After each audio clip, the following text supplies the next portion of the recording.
Hello everyone and welcome in a new video. और आज की इस वीडियो में हम सभी लोग पढ़ने वाले हैं magnetic hysteresis and hysteresis temperature. आखिर ये सारी चीज़ें होती क्या है ना, वो इस वीडियो में हम देखने वाले हैं। इससे पहले हमने बीएच कर्व देखा था जिसमें हमने एक सर्किट डायग्राम बनाया था।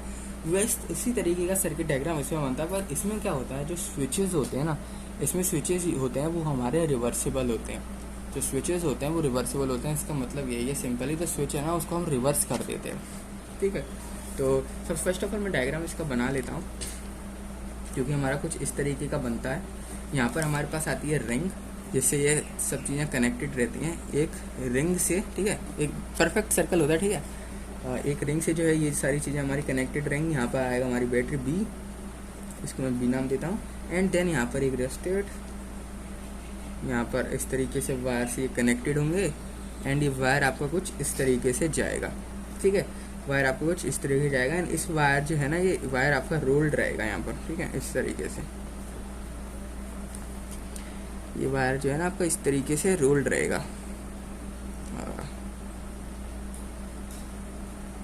इस तरीके से गलत हो गया यहाँ पर थोड़ा सा। इस तरीके से मतलब आप ये समझते हो, ये जो रिंग है ना सिंपली वायर से कवर्ड है। ये जो रिंग है सिंपली वायर से जो है कवर्ड है, और कुछ नहीं। ये रिंग जो होगी ना हमारी, पूरी की पूरी रिंग ये वायर से कवर्ड होगी। और इस रिंग के अंदर क्या फ्लो हो रहा होगा? यस, इस रिंग के अंदर फ्लो हो रहा होगा फ्लक्स। इस रिंग के अंदर क्या है हमारा? इस रिंग के अंदर है फ्लक्स। यही सेम डायग्राम था उसमें, पर इसमें थोड़ा सा अलग है। इसमें क्या अलग है? इसके जो स्विचेज होंगे ना ये रिवर्सिबल। जैसे कि उसमें करंट इस साइड जा रहा था, इस साइड बैक की साइड, पर इस बार करंट इधर जाएगा, इधर आएगा। यानी कि स्विचेज जो है ना, सिंपली आप इसको स्विचेज रिवर्स है ना, तो आप इसको डॉटेड लाइन से ऐसे क्रॉस लगाओ। इससे ये मालूम पड़ता है कि जो इसके स्विचेज है ना वो रिवर्सिबल है, यानी इनकी डायरेक्शन जो है, जो डायरेक्शन है वो रिवर्स कर दी गई है बस। ठीक है, तो यहाँ पर आप ऊपर लिख भी सकते हो रिवर्सिबल स्विच जो है हमारे वो रिवर्सिबल है। और वही सेम चीज़ जो हमारे उसमें हमने ली थी बीएच कर्व में, वही सेम चीज़ हम यहाँ पर जो है लिखने वाले हैं। फर्स्ट ऑफ ऑल जो है यहाँ पर जो कितने टर्न्स हैं इसके अंदर, जो हमारी कॉइल है इसमें कितने टर्न है, वायर जो है कितने बार लपेटे गए, कितने वायर्स के टर्न हैं, उसको हम डिनोट करते हैं एन से। एन यहाँ पर क्या डिनोट करता है हमारा? Number of turns in coil. इसके बाद जो इसका एरिया है, एरिया ऑफ क्रॉस सेक्शन, मतलब यहाँ से लेके यहाँ तक का जो भी इसका एरिया है, यानी कि एरिया ऑफ क्रॉस सेक्शन, यानी कि area of cross section of ring. जो रिंग का एरिया ऑफ क्रॉस सेक्शन है उसको मैं ए से यहाँ पर डिनोट कर देता हूँ, स्मॉल ए से। एंड मैंने आपको बताया था उसमें भी इसकी लेंथ, जो पूरे रिंग की लेंथ कितनी होगी। लेंथ आप किस तरीके से इसको नाप सकते हो? सिंपली आप एक जगह से इसको ब्रेक करो, पूरा स्ट्रेच कर दो, स्ट्रेट लाइन में कन्वर्ट कर दो। जैसे कि ये रिंग है, कवर रिंग है, हम क्या करना है, स्ट्रेच करके इसको सीधी लाइन में कन्वर्ट कर दिया। अब देखो यहाँ की पूरी लेंथ इसकी क्या कर सकते हैं, मेजर कर सकते हैं। सेम उसी तरीके से हम इसको भी मेजर करते हैं, इसी रिंग को। एंड जो लेंथ होती है हमारी फ्लक्स की भी नहीं, आप इसको कहेंगे फ्लक्स पाथ की, जहाँ से फ्लक्स जो है फ्लो हो रहा है, उसकी लेंथ क्या, उसकी लेंथ को हम क्या मानेंगे यहाँ पर? एल कंसीडर करेंगे। उस फ्लक्स की लेंथ को हम यहाँ पर क्या कंसीडर करेंगे? एल कंसीडर करेंगे। अब देखो, अब इसका इतना कंप्लीट हो गया। अब यहाँ से देखो करंट जाएगा रिंग में होता हुआ, फ्लक्स से गुजरता हुआ वापस आ जाएगा सिंपली। ठीक है, तो यहाँ पर क्या होगा, यहाँ पर सैचुरेशन मोड भी आएगा एक जगह नी पॉइंट भी, फिर कोरेसिव फोर्स भी, मतलब बहुत सारी चीज़ें जो हैं अब आने वाली हैं। उन्हीं सब चीज़ों को ना हम एक ग्राफ में ड्रॉ करने वाले हैं। उन्हीं सारी चीज़ों को हम सिंपली क्या करने वाले हैं, एक ग्राफ में ड्रॉ करने वाले हैं। एंड फिर उसको समझने वाले हैं कि यहाँ पर हो क्या रहा है आखिरकार। तो फर्स्ट ऑफ ऑल जो हमारा बनेगा वो सिंपली कुछ इस तरीके से बनने वाला है। ठीक है, सब फर्स्ट ऑफ ऑल ये एक लीफ की तरह दिखाई देगा।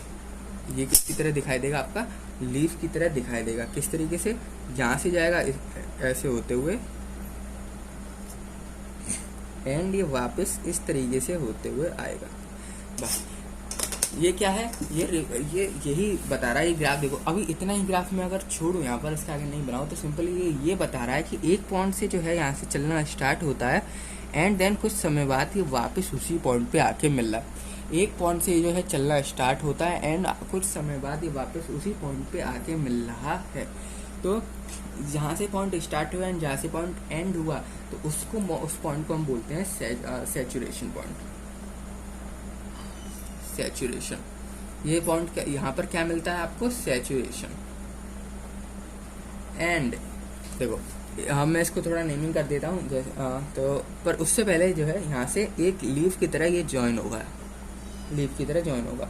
ये थोड़ा सा कर्व रहेगा यहाँ पर, ठीक है, थोड़ा सा कर्व रहेगा। इस पॉइंट को मैं ओ नाम दे देता हूँ एंड जहाँ से थोड़ा सा एक कर्व लेना चालू कर रहा है उसको मैं ए नाम दे देता हूँ एंड जहाँ से वापस से जो कर्व लेगा इस पॉइंट को सी नाम देता हूँ। ये कुछ इस तरीके से, ये ग्राफ है कुछ इस तरीके से जाते हुए एंड इस तरीके से कुछ एरो हो रहा है, ठीक है।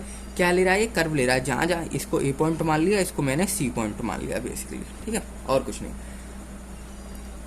इस तरीके से यहाँ पर क्या हो रहा है, यानी कि चेंजेस क्रिएट हो रहे हैं। ग्राफ कब मुड़ेगा, ग्राफ आपका बेंड कब होगा, ग्राफ बेंड जब ही होगा जब हमारे सर्किट में कुछ चेंजेस होंगे। चेंजेस की वजह से क्या होगा, जो भी रिजल्टेंट हम चाहते होंगे वो नहीं आएगा, कुछ अलग आएगा। तो वही सिंपल जो है रिजल्टेंट चेंज हो रहा है, उसी को हमने जहाँ से चेंज हो रहा है उसको हमने पॉइंट पे नाम दे दिया, ठीक है। और इसको मैं बी पॉइंट इसलिए नाम नहीं दिया क्योंकि बी तो हमारी बैटरी, ठीक है, बी तो है ही है यहाँ पर, इसलिए मैंने बी पॉइंट नाम नहीं दिया। इसके बाद यहाँ पर मैंने सी पॉइंट नाम दे दिया। जो करंट है कुछ इस तरीके, जो फ्लो है वो कुछ इस तरीके से है। फ्लो जो है हमारा वो किस तरीके से, यहाँ से जाएगा फ्लो, ओरिजिन से स्टार्ट होगा एंड देन इस साइड फ्लो करेगा। किस साइड फ्लो करेगा, इस साइड, इस साइड, इस साइड, एंड देन यहाँ से पॉइंट पे आने के बाद वापस इस साइड से फ्लो होगा, वापस इस साइड से फ्लो होगा एंड वापस पहुंच जाएगा। इसको मैं नाम दे देता हूँ, डी दे देता हूँ, इसको ई दे देता हूँ, इसको मैं एफ नाम दे देता हूँ, इसको जी नाम दे देता हूँ, इस वाले पॉइंट को आई नाम दे देता हूँ एंड इस वाले पॉइंट को जी नाम दे देता हूँ। और ये जो पॉइंट है ना, यहाँ से लेकर यहाँ तक की मैक्सिमम वैल्यू जो होगी हमारी, ये क्या होगी, हमारी मैक्सिमम वैल्यू ऑफ बी की मैक्सिमम वैल्यू होगी। यहाँ पर क्या होने वाली है, क्या मिलने वाला है हमको इस जगह, बी की मैक्सिमम वैल्यू, यानी और वो भी नेगेटिव में, क्योंकि नीचे है ना, नीचे देखो ग्राफ के नीचे क्या मिलता है हमें, नेगेटिव वैल्यूज। तो नेगेटिव वैल्यू मिलने वाली है हमें बी की, इसलिए एम यहाँ पर सिंपली मैक्सिमम, यानी मैक्सिमम वैल्यू ऑफ बी। इसी तरीके से हमें बी की जो मैक्सिमम वैल्यू है वो ऊपर भी मिलेगी, इसको हम प्लस बी एम बोलते हैं, plus B N minus B M. अब दूसरी चीज, ये जो पॉइंट देख रहे हो जहाँ से ये फर्स्ट कोऑर्डिनेट पे होते जा रहा है, इतने रीजन को हम बोलते हैं रेसिडुअल फ्लक्स। ये रेसिडुअल फ्लक्स क्या होता है आगे देखेंगे। इतने रीजन को हम क्या बोलते हैं यहाँ पर, रेसिडुअल फ्लक्स, ठीक है। इतने से रीजन को, यानी ई से लेके ओ तक जो है हमारा ये रेसिडुअल फ्लक्स कहलाता है। इसी तरीके से एफ तक, ओरिजिन से लेके एफ तक जो है यहाँ पर ये क्या कहलाता है, हमारा कोर्सिव फोर्स, ठीक है, कोर्सिव फोर्स कहलाता है। तो ये, और यहाँ पर तो हम एच या माइनस एच, बी या माइनस, ठीक है।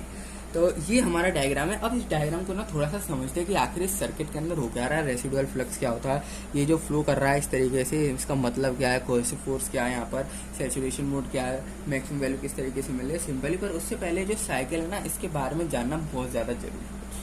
जो साइकिल हमने बनाई है ना, इसके बारे में जानना हमको बहुत ज़्यादा जरूरी है। तो बी एच कर्व जो हमने प्लॉट किया है, ये पूरा एक कंप्लीट साइकिल प्लॉट किया है हमने, ठीक है। कि हमने क्या किया, पूरा कंप्लीट साइकिल प्लॉट किया, जिसमें इंक्रीज भी हो रहा है करंट एंड डिक्रीज भी हो रहा है करंट। जिसमें देख सकते हो यहाँ पर करंट गया, इंक्रीज भी हो रहा है, पॉजिटिव डायरेक्शन में भी है एंड नेगेटिव डायरेक्शन में भी है, यानी कि करंट जो है हमारा वो इंक्रीज भी हो रहा है एंड करंट जो है हमारा वो डिक्रीज भी हो रहा है।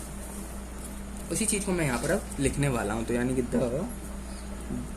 जैसे कि हमने देखा था बी एच कर्व में, उसी तरीके से यहाँ होता है। जैसे बी एच कर्व में हमने देखा था ना, पॉजिटिव नेगेटिव दोनों डायरेक्शन में फ्लो होता है, उसी से हम यहाँ पर इसको डिफाइन करते हैं। The hysteresis temperature B H curve, B H curve में क्यों बोल रहा हूँ इस ग्राफ को, क्योंकि बी और एच है, बी एच कैरेक्टरिस्टिक बोल लो या फिर आप इसको बी एच कर्व बोल लो सिंपली, ठीक है। बी एच कर्व इसलिए बोलते हैं क्योंकि इसके कोऑर्डिनेट क्या है, बी एंड एच। इसके कोऑर्डिनेट्स क्या है हमारे, बी एंड एच, और इसके कोऑर्डिनेट्स हमारे पास बी एंड एच है, इसलिए हम इसको क्या कहते हैं, बी एच कर्व बोला जाता है। तो बी एच कर्व के यहाँ पर बी एच कर्व जो हमने प्लॉट किया है,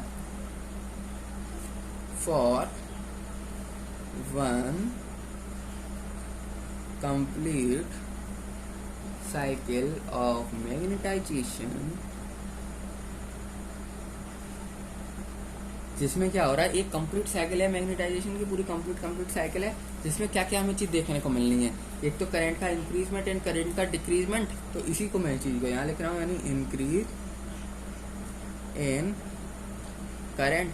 अब जो इंक्रीज इन करंट लिखा है ना, इंक्रीज इन करंट यानी करंट जो हमारा इंक्रीज हुआ है उसको कुछ कहा जाता है। उसको ये नहीं कहा जाता कि हर बार ये नहीं कहेंगे कि increase in current, increase in current, decrease in current, decrease in current. Increase in current है तो उसको हम कहते हैं यहाँ पर डीमैग्नेटाइजेशन। क्या बोलते हैं? डीमैग्नेटाइजेशन एंड सॉरी मैग्नेटाइजेशन, उसको हम क्या कहते हैं? मैग्नेटाइजेशन। अगर इंक्रीज हो रहा है करंट तो उसको हम कहेंगे मैग्नेटाइजेशन, एंड डीमैग्नेटाइजेशन किसको कहेंगे? फिर आप सिंपल बात डीमैग्नेटाइजेशन उसे कहेंगे जब हमारा करंट जो हो रहा है डिक्रीज होगा। जब हमारा करंट क्या होगा? डिक्रीज होगा, तो उसको हम डीमैग्नेटाइजेशन कहेंगे। यानी मैग्नेटाइजेशन मतलब increase in current in BH curve, and demagnetization means decrease in current in BH curve. ठीक है। और इसी लूप को, ये जो लूप हमारा चल रहा है ना, ये जो लूप हमारा चल रहा है, increase in current, decrease in current, increase in current, decrease in current, इसी को ही हम बोलते हैं हिस्टैरिसीस लूप। इसको हम क्या बोलते हैं? Is called hysteresis loop. इसी चीज को हम यहाँ पर क्या कहते हैं? हिस्टैरिसीस लूप कहते हैं। हिस्टैरिसीस लूप अगर आपसे कोई पूछ रहे तो सिंपली आप इस तरीके से डिफाइन कर सकते हैं, increase and decrease in current, या फिर magnetization and demagnetization in a complete cycle. Cycle जो है आपकी वो कंप्लीट होनी चाहिए। अगर साइकिल आपकी कंप्लीट नहीं है, साइकिल कंप्लीट नहीं है मेरा मतलब जहाँ से आपने स्टार्ट किया वहां पर जाके वापस नहीं आ रहा है, यानी कि साइकिल जो है कंप्लीट नहीं है। जो कंडीशन आपने दी थी सिस्टम को, वापस से वही कंडीशन नहीं आ रही है उस सिस्टम पे, देन ये हिस्टैरिसीस लूप नहीं कहलाएगा। हिस्टैरिसीस लूप वही कहलाता है जिसमें करंट का इंक्रीजमेंट एंड डिक्रीजमेंट होता है, और जो भी हो रहा है करंट का इंक्रीजमेंट डिक्रीजमेंट वो एक लूप में हो रहा है। वो क्या हो रहा है? एक लूप में हो रहा हो।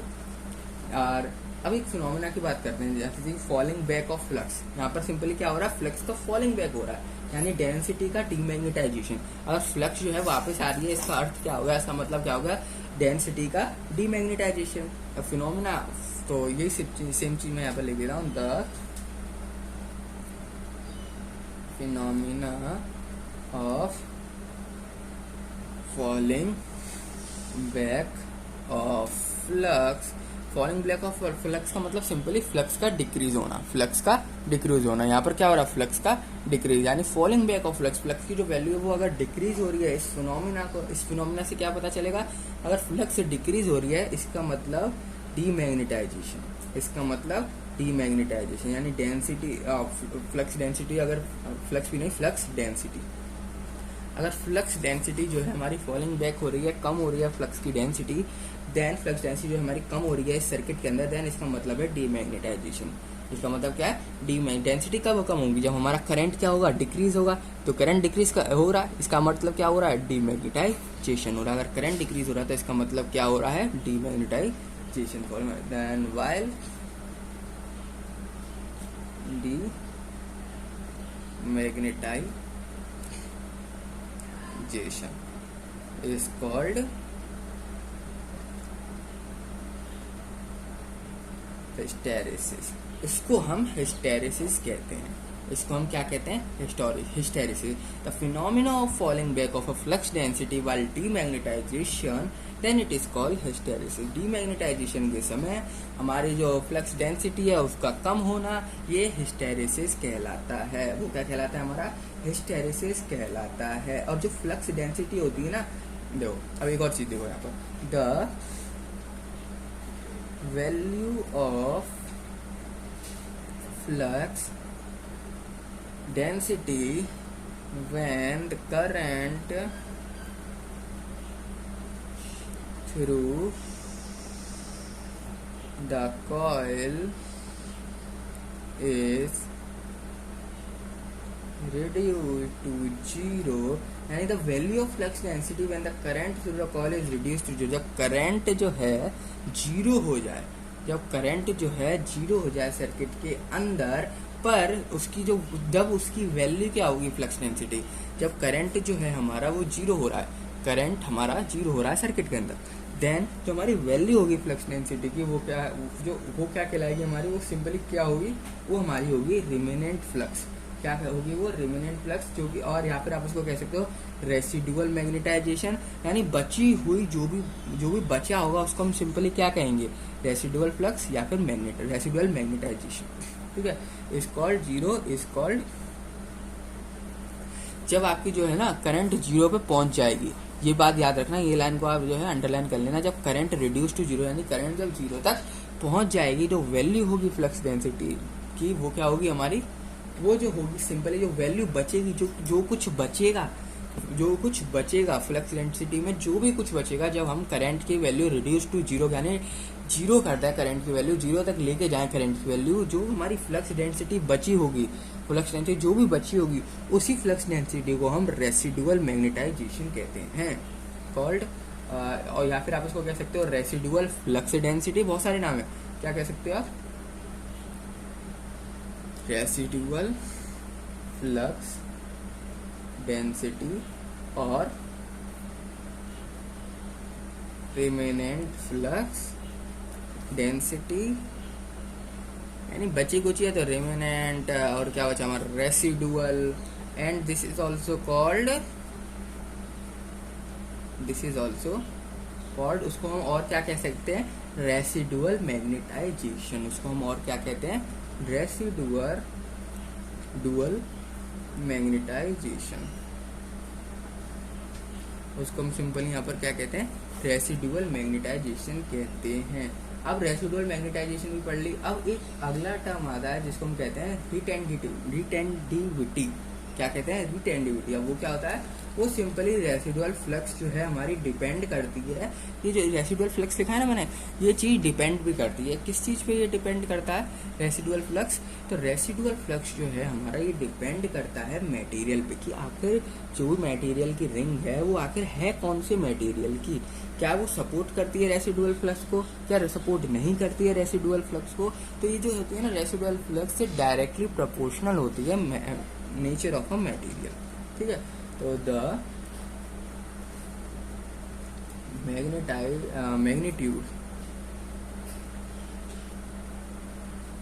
of the magnetic field strength required, sorry ये दूसरी चीज मैं आपको बताने लग गया। यहाँ पर क्या है, सिंपली इसका मतलब क्या है, यहाँ पर the magnitude of residual flux density depends on the, किस पे डिपेंड करती है, मैंने अभी बताया किस पे डिपेंड करती है, nature of a material, depend on the nature of the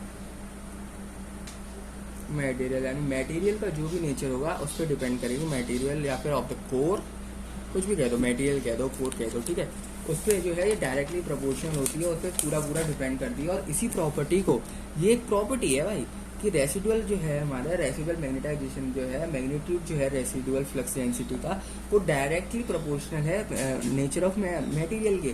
तो ये एक फिनोमिना है, तो इसी फिनोमिना का क्या नाम है, इसी फिनोमिना को बोला जाता है या फिर इसी प्रॉपर्टी को बोला जाता है this property of the material. ये जो प्रॉपर्टी है हमारी मटेरियल की, इसी में इसको क्या बोला जाता है, रिटेंडिविटी, इज कॉल्ड रिटेंडिविटी, इसी को क्या बोला जाता है, रिटेंडिविटी। ठीक है, इसके बाद आता है रिटेंडिविटी के बाद मैं जो आपको बता रहा था कि आखिर कोहेसिव फोर्स क्या होता है।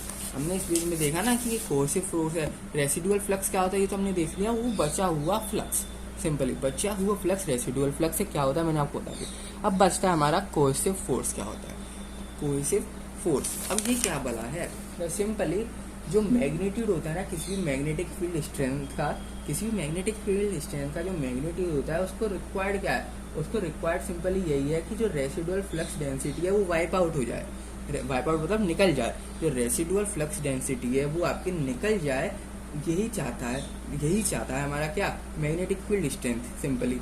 तो इसी को हम कहते हैं कोएसिव फोर्स। जो निकाल के फेंक देता है ना, इसी को हम कहते हैं कोएसिव फोर्स। क्या निकाल के फेंक रहा है, क्या आपको किसको वाइप आउट कर रहा है, ये सिंपली रेसिडुअल फ्लक्स डेंसिटी, जो बची कुछ डेंसिटी थी उसको फेंक देता है बाहर।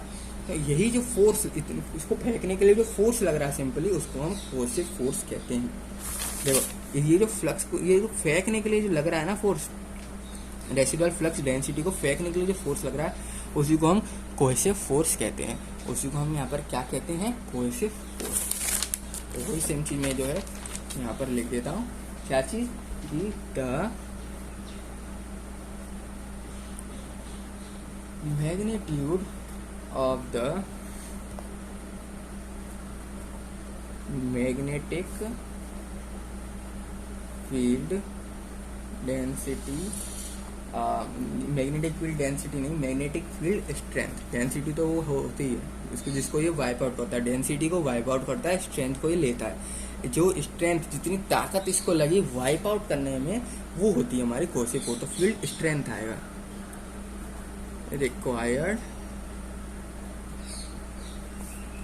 Required to wipe out the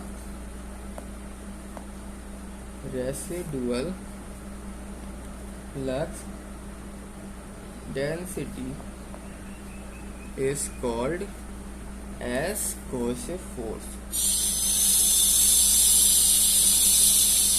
coercive force, तो ये हमारा कोएसिव फोर्स होता है। अब एक लाइन में यहाँ पर लिख रहा हूँ, हायर द रिटेंडिविटी। अब रिटेंडिविटी क्या, मैंने अभी आपको बता दिया। Higher the retentivity, higher is the coercive force required। Simple शब्दों में रिटेंटिविटी क्या है, वो रेसिडुअल फ्लक्स। रिटेंटिविटी मतलब रेसिडुअल फ्लक्स, बचा कुचा फ्लक्स, उसको निकालने के लिए अगर ज्यादा बचा कुचा फ्लक्स है तो ज्यादा कोएसिव फोर्स लगेगा उसको फेंकने के लिए, कम है तो कम फोर्स लगेगा। वही सेम लाइन मैंने यहाँ पर लिखी है, higher the retentivity higher the coercive force, higher the retentivity higher the coercive force. अब कुछ एप्लीकेशन की जो है मैं बात कर लेता हूँ हिस्टेरिसिस के अंदर, कि हिस्टेरिसिस के अंदर ना कई सारे लॉस होते हैं, कई सारे लॉस होते हैं। तो मैं बात कर रहा हूँ एप्लीकेशन की, मैं बात किसकी कर रहा हूँ, एप्लीकेशन की। तो इसके अंदर ना कई सारे लॉस होते हैं जो कि डायरेक्टली प्रोपोर्शनल हो जाते हैं एरिया ऑफ हिस्टेरिसिस लूप के, यानी इस लूप के जो है डायरेक्टली प्रोपोर्शनल हो जाते हैं। यानी कि वो जो लॉस हो रहे हैं इसके अंदर, वो डायरेक्टली अफेक्ट करते हैं पूरे लूप को, पूरे हिस्टेरिसिस लूप को डायरेक्टली अफेक्ट करते हैं। जो कि लॉसेस हमारे होते हैं अंदर, जो कि लॉसेस हो रहे होते हैं, तो उन्हीं लॉसेस के बारे में जो हम बात करने वाले हैं। तो यानी यही सेम चीज में लिखेगा, the hysteresis loss is proportional to the area of the hysteresis loop, area of the hysteresis loop, area of the hysteresis loop। First of all क्या आता है हमारा यहाँ पर, आयरन और core loss. First of all पहला loss हमारा और बहुत ही मेन लॉस, जो कि सबसे ज़्यादा लॉस क्रिएट कर देता है हमारे अंदर, हम जो कि बहुत ज़्यादा लॉस जो है यहाँ पर क्रिएट करता है, वो क्या होता है हमारा, आयरन एंड कोर लॉस। ठीक है, आयरन एंड कोर लॉस बहुत ज़्यादा लॉस जो है यहाँ पर अफेक्ट कर देता है। इसी के अंदर जो है हमारे दो आते हैं जिसको हम कहते हैं हिस्टेरिसिस लॉस, और क्या बोला जाता है, हिस्टेरिसिस लॉस नहीं तो एडी करंट लॉस। दो तरह के लॉस जो है हमारे आयरन कोर लॉस के अंदर आते हैं, hysteresis loss and eddy current loss. पहला जो मेन लॉसेस क्रिएट करते हैं आयरन एंड कोर लॉस, इसके अंदर दो जो है मेन लॉस होते हैं, hysteresis loss and eddy current loss. तो जो हम लोग बात करने वाले हैं simply iron and core loss के बारे में। किसके बारे में बात करने वाले हैं हम सभी लोग, आयरन और या फिर आप आयरन बोल दो, आयरन लॉस बोल दो, या फिर आप आयरन लॉस नहीं बोलना चाहते तो आप इसको क्या बोल सकते हो, कोर लॉस भी बोल सकते हो, कुछ भी बोल दो यार, तुम्हारी मर्जी है। ठीक है, अब इसके अंदर जो दो आते हैं कौन कौन से मैंने आपको बताया, हिस्टेरिसिस हिस्टेरिसिस लॉस। और कौन कौन सा होता है, और इसकी और कौन सा होता है दूसरा लॉस हमारे इसमें, AD current loss. AD current loss ये बहुत ज़्यादा खतरनाक लॉस होते हैं। सिंपली अगर ये लॉस मिल जाते हैं ना इसके अंदर तो बहुत ज़्यादा ही अफेक्ट कर देते हैं मटेरियल को, क्योंकि मटेरियल को क्या करना पड़ता है, फंक्शन को क्या करना पड़ता है, ज़्यादा ताकत लगानी पड़ती है, ज़्यादा रेसिडुअल फ्लक्स आता है, ज़्यादा कोहेसिव फोर्स लगता है, ज़्यादा पावर की सप्लाई होती है। ठीक है, तो मतलब ये जो लॉस है ना बहुत ज़्यादा अफेक्ट करते हैं। फर्स्ट ऑफ ऑल हम लोग बात करने वाले हैं हिस्टेरिसिस लॉस के बारे में कि आखिर हिस्टेरिसिस लॉस क्या होता है। सिंपली हिस्टेरिसिस लॉस क्या होता है, अनमैग्नेटाइजेशन से मैग्नेटाइजेशन कर देता है। क्या कर देता है, अनमैग्नेटाइजेशन से मैग्नेटाइजेशन। मतलब सिंपली हिस्टेरिसिस लॉस का ये समझ सकते हो आपके पार्टिकल्स जो होते हैं मटेरियल के अंदर वो इधर उधर भागने लगते हैं। पार्टिकल जो होते हैं मटेरियल के अंदर, ये देखो ये मटेरियल हमारा, इसके अंदर जो पार्टिकल है कोई इधर जा रहा है, किसकी मर्जी इधर जा रहा है इधर, ठीक है, मतलब पार्टिकल एक ही डायरेक्शन में नहीं जाने लगते, अनमैग्नेटाइज होते हैं। सारे के सारे क्या होते हैं हमारे, अनमैग्नेटाइज। सारे के सारे हमारे यहाँ पर क्या होते हैं, अनमैग्नेटाइज। सारे के सारे हमारे क्या होते हैं, अनमैग्नेटाइज्ड होते हैं। तो हिस्टेरिसिस लॉस में क्या होता है, जो पार्टिकल है ना वो अनमैग्नेटाइज हो जाते हैं, यानी पार्टिकल को जिस डायरेक्शन में जाना चाहिए उस डायरेक्शन में काम नहीं करते हैं, डायरेक्शन ही चेंज कर देते हैं अपनी। तो इसको सॉल्व करने का क्या तरीका होता है, सिंपली अनमैग्नेटाइजेशन है, इसको मैग्नेटाइज कर देते हैं। क्या करते हैं हम, इसको मैग्नेटाइज कर देते हैं, इसको मैग्नेटाइजेशन, क्या लिखा हूँ, मैग्नेटाइजेशन।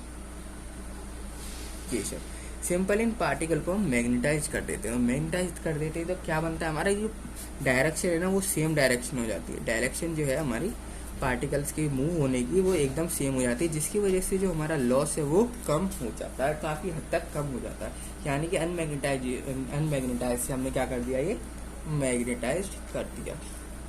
अनमैग्नेटाइज से हमने सिंपली ये क्या कर दिया, मैग्नेटाइज कर दिया, यानी मैग्नेटाइज कर दिया through magnetisation.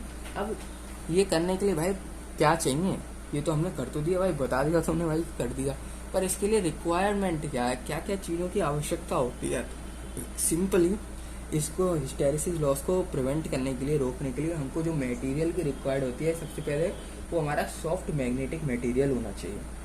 Soft magnetic material जो कि बहुत हद तक रिड्यूस कर देता है हिस्टेरिसिस लॉस को, एंड उसकी लो हिस्टेरिसिस कोफिशिएंट होना चाहिए। हिस्टेरिसिस कोफिशिएंट है वो लो होना चाहिए, उसकी परमिएबिलिटी ज़्यादा होनी चाहिए। परमिएबिलिटी ज़्यादा, हिस्टेरिसिस लॉस कम। परमिएबिलिटी ज़्यादा, हिस्टेरिसिस लॉस कम। ऐसे कौन कौन से मटेरियल है, जैसे कि सिलिकॉन हो गया और अलॉय हो गया, CrGO स्टील मेटल्स हो गए। ठीक है, सिंपली इसी चीज़ को मैं लिखता हूँ, to reduce hysteresis loss soft magnetic material which has low hysteresis low hysteresis coefficient. उसका जो हिस्टेरिसिस कोफिशिएंट है वो बहुत ज़्यादा हमारा कम होना चाहिए। अगर उसका हिस्टेरिसिस कोफिशिएंट ज़्यादा होगा तो यानी कि वो ज़्यादा लॉस करेगा। अगर जिसका ज़्यादा कोफिशिएंट होगा वो ज़्यादा लॉस करेगा। सपोज कर सकते हो 2x लिखा है तो ये कम लॉस करेगा, इसका कोफिशिएंट कम है। ठीक है, अगर मैं 10x लिख दूँ तो 10 टाइम्स हो गया x, पहले तो 2x था फिर 10 टाइम्स, यानी कि जो कोफिशिएंट है वो हमने क्या कर दिया, इंक्रीज कर दिया। तो हमारा जो वैल्यू है वो भी, रिजल्ट है वो भी हमारा क्या होगा, इंक्रीज होगा। जो रिजल्ट है वो हमारा क्या होगा, इंक्रीज होगा। ये सेम चीज़ यहाँ बोला है कि जो कोफिशिएंट है हिस्टेरिसिस लॉस का उसको ज़्यादा मत करना, अन्यथा जो है तुम्हारा हिस्टेरिसिस लॉस ज़्यादा हो जाएगा। जो आपका हिस्टेरिसिस लॉस है वो ज़्यादा होने लगेगा। इसलिए आपको क्या करना है, हिस्टेरिसिस लॉस को अगर कम करना है तो सिंपली आपको हिस्टेरिसिस कोफिशिएंट को कम करना पड़ेगा। एंड और कौन सा और क्या होना चाहिए उस मटेरियल में, and high permeability. High permeability are chosen. उसकी परमिएबिलिटी भी हाई होनी चाहिए। और जरूरी नहीं है कि भाई मटेरियल तो तुम्हारा लो हिस्टेरिसिस कोफिशिएंट है पर उसकी परमिएबिलिटी जो है वो भी कम है, वो भी कम है। मतलब हिस्टेरिसिस कोफिशिएंट जो है वो तो 2x है पर उसकी परमिएबिलिटी कम है, परमिएबिलिटी कम है। तो ये मटेरियल भी आप चूज नहीं कर सकते हैं। तो आपको मटेरियल जो है ध्यान से, ऐसे गिने चुने मटेरियल है, ज़्यादा नहीं है। तो एग्जाम्पल के तौर पर जो है आप लोग यहाँ पर याद रख लो, सिलिकॉन स्टील और क्या याद रख सकते हो आप, स्टील, स्टील एलॉयज। और जो मेन नहीं कहूँगा, मैं कहूँगा एक और एग्जांपल आप अगर याद रखना है तो CRGO steels, CRGO steels sheets होती हैं, ठीक है, शीट्स। अब CRGO क्या है, सिंपली यहाँ पर कंट्रोल्ड रोल्ड गेन ड्रेन्ड क्या होता है हमारा CRGO यहाँ पर फुल फॉर्म क्या है, CRGO। ये भी एक क्या है हमारे, ये भी एक मेटल है जो कि सिंपली प्रिवेंट करता है हिस्टैरिसीस लॉस को। CRGO की फुल फॉर्म अगर आपको जाननी हो तो सिंपली होती है cooled rolled grain, IEN grain oriented, cold rolled grain oriented steel sheets, ठीक है। ये वाली शीट्स क्या करते हैं, सिंपली अनमैग्नेटाइज चीज को मैग्नेटाइज में कन्वर्ट करते हैं, मैग्नेटाइज हो जाते हैं सिंपली, ठीक है। इसके अंदर जो हिस्टैरिसीस लॉस है वो बहुत ज़्यादा कम होता है, इन मटेरियल्स के अंदर हिस्टैरिसीस लॉस बिल्कुल कम हो जाता है। एंड कम होने के साथ साथ जो इसकी परमेबिलिटी है वो बहुत ज़्यादा हाई होती है, एंड इसकी जो हिस्टैरिसीस कोफिशिएंट्स होते हैं वो बहुत ज़्यादा कम होते हैं। परमेबिलिटी जो इसकी हाई होती है, कोफिशिएंट कम होते हैं, तो ये टिकाऊ मटेरियल होते हैं। सिंपल शब्दों में कहूँ तो ये मटेरियल बहुत ज़्यादा टिकाऊ मटेरियल होते हैं जो कि हिस्टैरिसीस लॉस को भी नहीं होने देते और टिकाऊ भी रहते हैं, ठीक है। अब इसको समझते हैं आखिर यहाँ पर चल क्या रहा है मामला, ठीक है। तो first of all, when a magnetic material is subjected to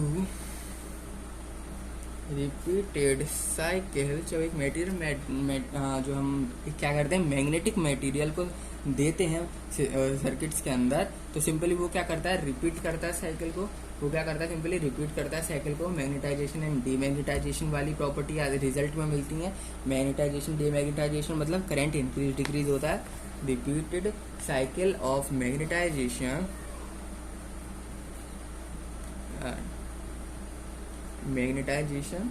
and demagnetization, it results into disturbance, it will result in disturbance, यानी कि वो डिस्टर्बेंस क्रिएट कर देता है डोमेन के अंदर। यानी एनर्जी वगैरह में जो भी एनर्जी हमें मिल रही होगी, जो भी हमको एनर्जी पावर जो भी मिल रही होगी हमको, उसमें क्या कर देते हैं, सिंपली डिस्टर्बेंस क्रिएट कर देते हैं। बिकॉज मैग्नेटाइजेशन डीमैग्नेटाइजेशन दोनों हो रहे हैं, यानी कि इंक्रीज भी हो रहा है, करंट डिक्रीज भी हो रहा है, जिसकी वजह से जो है अलाइनमेंट जो है खराब हो जाता है। डोमेन का अलाइनमेंट जो है वो खराब हो जाता है। वेरियस डोमेन जो है वो क्या करते हैं, एनर्जी को स्टोर कर लेते हैं थ्रू स्टोर कर लेते हैं एनर्जी को। जो डिफरेंट डोमेन्स है ना, वो क्या करते हैं, एनर्जी को स्टोर कर लेते हैं। डिफरेंट पार्ट्स क्या करते हैं, एनर्जी को स्टोर कर लेते हैं इस प्रोसेस के दौरान। तो जो भी क्या करता है, डिस्टर्बेंस को क्रिएट कर देता है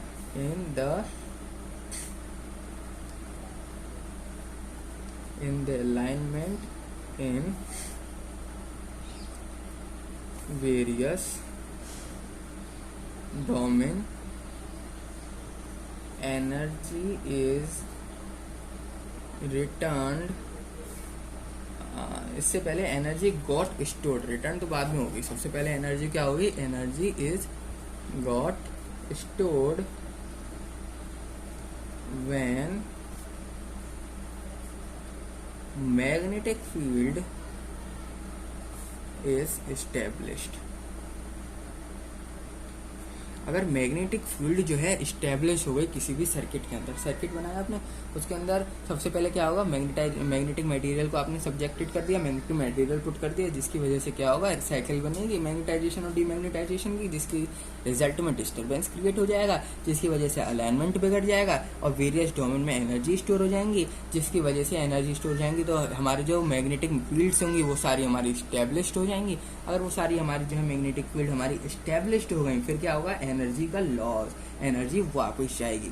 एक ऐसे समझ सकते हो, पहले हाई पहुंच गई, फिर क्या होंगी, एकदम से रिलैक्स होंगी, फिर क्या होंगी, एकदम से रिलैक्स। जो हमारी एनर्जी है वो रिलैक्स होने को आएंगी, तो जिसकी वजह से एनर्जी जो है हमारी रिलीज होंगी। कई सारे डोमेन जो है एनर्जी लेके बैठ गए थे, कई सारे पार्ट्स एनर्जी को लेके बैठ गए थे, अब वो क्या करेंगे, हाई पोटेंशियल पे तो पहुंच गए, अब क्या करेंगे, धीरे धीरे उनकी एनर्जी लॉस होने को लगेगी। तो एस्टेब्लिश होने के बाद क्या होगा, उनकी एनर्जी रिड्यूस होगी एंड सिंपली वो क्या करेंगे, कोलैप्स कर जाएंगे। इस तरीके से लिखते थे, return and energy is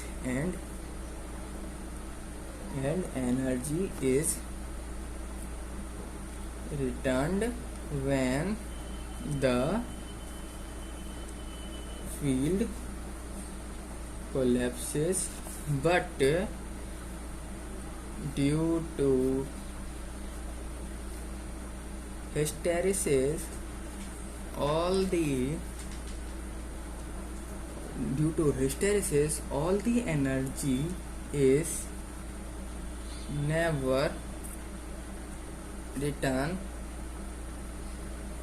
through the field completely, collapses, and this loss of energy appears as heat in the magnetic material and is known as hysteresis loss। Simply hysteresis loss क्या है यहाँ पर, सिंपली हिस्टेरिसिस लॉस यहाँ पर क्या है, basically यही है। सबसे पहले एक मैग्नेटिक मटेरियल है, उसको हमने सर्किट में डाल दिया मैग्नेटिक मटेरियल को, जिसकी वजह से क्या होगा, साइकिल बनेगी यानी कि मैग्नेटाइजेशन एंड डीमैग्नेटाइजेशन की साइकिल बनेगी, करंट की इंक्रीज एंड डिक्रीज की साइकिल बनेगी। जो भी साइकिल बनेगी उसके रिजल्ट में हमको क्या मिलने वाला है, एक डिस्टर्बेंस क्रिएट हो जाएगा। उसके रिजल्ट में क्या होगा, डिस्टर्बेंस क्रिएट हो जाएगा, जिसकी वजह से जो अलाइनमेंट है कई सारे पार्ट्स का, कई सारे डोमेन का जो अलाइनमेंट है वो बिगड़ जाएगा। उन अलाइनमेंट्स के बिगड़ने के चक्कर में कुछ पार्ट्स हमारे एनर्जी को लेंगे, कुछ रिलीज करेंगे, पर एक पॉइंट ऐसा आएगा जब सारे पार्ट्स एनर्जी को लेके स्टेब्लिश्ड हो जाएंगे। स्टेब्लिश होने के बाद वो क्या करेंगे, अब ज्यादा देर तक तो एनर्जी नहीं रख पाएंगे ना, स्टोर नहीं कर पाएंगे, तो वो एनर्जी को करेंगे रिलीज। वो क्या करेंगे, एनर्जी को रिलीज। जैसे धीरे धीरे करके एनर्जी को रिलीज करेंगे, कंप्लीटली रिलीज तो नहीं कर पाएंगे पर रिलीज करेंगे, जिसकी वजह से क्या होगा, कई सारी एनर्जी रिलीज होगी, जिसकी वजह से हमारा हीट जनरेट होगा सर्किट के अंदर, बहुत जबरदस्त हीट जनरेट होगा हमारे सर्किट्स के अंदर। जो उसी हीट को the loss of energy appeared as heat, यानी जो एनर्जी जो है हमारी कन्वर्ट हो चुकी है हीट में, उसी को हम यहाँ पर हिस्टेरिसिस लॉस कहते हैं। ठीक है, magnetic material put in magnetisation and demagnetisation, alignment खराब, एस्टेब्लिश, फिर क्या किया, पार्टिकल तो कई सारे वेरियस डोमेन्स ने, कई सारे पार्ट्स ने एनर्जी को लिया, एस्टेब्लिश हुए, एनर्जी फिर रिलीज करने लग गए, और वो रिलीजिंग एनर्जी क्या हो गई, हीट में कन्वर्ट हो गई। तो वो जो हीट में कन्वर्ट हो गई एनर्जी, उसी को हम हिस्टेरिसिस लॉस कहते हैं, क्योंकि वो भाई एक तरह का लॉस हो गया ना, वो एनर्जी तो वापस आ नहीं पाएगी, अब वो हीट के फॉर्म में निकल गई, वापस तो एनर्जी के फॉर्म में नहीं मिल पाएगी। तो सिंपली ये क्या हो जाएगा, हमारा हिस्टेरिसिस लॉस। इसी को हम हिस्टेरिसिस लॉस कहते हैं, इसी को हम क्या कहते हैं, हिस्टेरिसिस लॉस कहते हैं। इसको पीएच से हम यहाँ पर डिफाइन करते हैं, पीएच इस तरीके से लिख दो, एंड बी मैक्स। इसको अगर आप मैथमेटिकली देखोगे तो हम इसको इस तरीके से यहाँ पर डिफाइन करते हैं, PH N B max to the power N F V, simply. ठीक है, अब जो यहाँ पर ना स्टीजमैन हिस्टेरिसिस कोफिशिएंट होता है, जो देख रहे हो ना आप, ये क्या होता है हमारा स्टीजमैन हिस्टेरिसिस कोफिशिएंट। स्टीजमैन क्या है, जिसने ये भाई फाइंड किया ना हिस्टेरिसिस लॉस, उसका नाम था सिंपली। तो यहाँ पर लिख देता हूँ। उससे पहले मैं इसकी यूनिट तो बताना ही भूल गया। इसकी जो यूनिट होती है हमारी, वो होती है हमारी जूल्स पर सेकंड। जो इसकी यूनिट होती है जूल पर सेकंड, पर या आप जूल पर सेकंड और क्या कह सकते हैं, जूल पर सेकंड का एक और नाम होता है जूल पर सेकंड्स को आप किसी और तरीके से भी लिखना चाहो तो क्या लिख सकते हो, ऑफकोर्स वॉट। क्या लिख सकते हो, ऑफकोर्स, सॉरी ऑफकोर्स नहीं, खाली वॉट। क्या लिख सकते हो आप, वॉट लिख सकते हो। अब मैं बात कर रहा था, हे जो ये एन है ना, एन नहीं, इसको क्या कहेंगे, एफिशिएंसी कह दो, या फिर आप इसको कह सकते हो आप सिग्मा। तो ये जो होगा ये हमारा क्या कहलाता है, स्टीजमैन एन टी जेड, स्टीजमैन हिस्टेरिसिस कोफिशिएंट, इसी में hysteresis coefficient where the value depend on the type of material, where the value is depends on the